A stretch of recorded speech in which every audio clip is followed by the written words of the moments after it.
السلام عليكم خواتي. اليوم غادي نشارك معكم واحد المقارونيه صراحه كتجي بنينه بزاف وساهله، ما فيهاش كثر التعقيدات وداكشي. كما كتشوفوا معايا كندير كلشي في الكوكوط وكنصد عليه.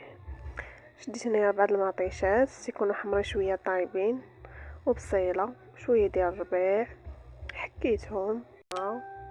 حكيتهم بقى حنا غير جوج الناس، انا راجلي وولدي صغيور كياكل الصراحه المقارونيه. كنجيب 3 دراهم وكنديرها صراحه كتجي مع الكوبينه وانتم غادي تشوفوا معايا. المهم كندير كلشي في الكوكوط،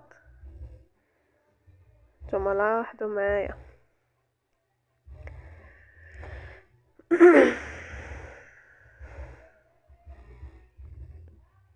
كنقطع الربيع.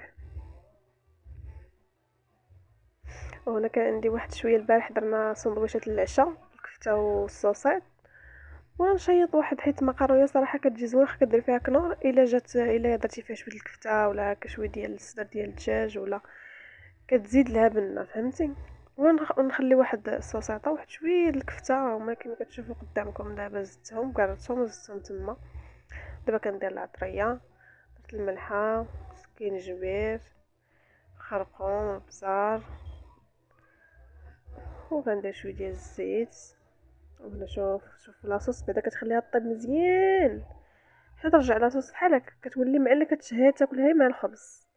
عاد كتغسلي ديك المقارونيه وتزيديها من الفوق تشقي، المهم دوريها مزيان تماكي تتلبس ديك المقارونه، تلبس ديك لاصوص كامله، تبان لك صافي تلبسات في ديك يعني تشرملات مزيان في ديك لاصوص.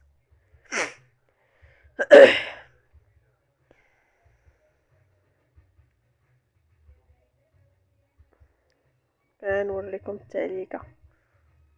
انا صراحه المقارونه كتجي غزاله بنينه وديال الزربه، فهمتي، ديال الزربه وديال المعكازات. ولكن كتجي بنينه والله الا كتجي بنينه زوينه كتشبعيش منها. انا ديما كنديرها للعشاء.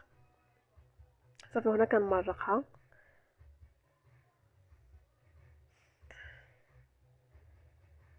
هذه تقريبا 10 اطر د الماء، يمكن عندي ديك القرعه 10 اطر د الماء. صافي قلت لكم انا غادي نسد عليها الكوكوط. هذا الفيديو غلطت فيه، كان غادي ندير كنوريكم زعما لاصوص التعليكه ديال لاصوص كيفاش خاصها تكون. هانتي شوفي اختي ديك لاصوص ما تشهيهاش تاكليها هكاك مع الخبز. دابا راه طابت، عرفتي راه مازال التليفون ديالي صراحه راه الكاميرا ديالو عيانه بزاف. ايه صبروا معايا صافي. شوفوا التعليكه جات صراحه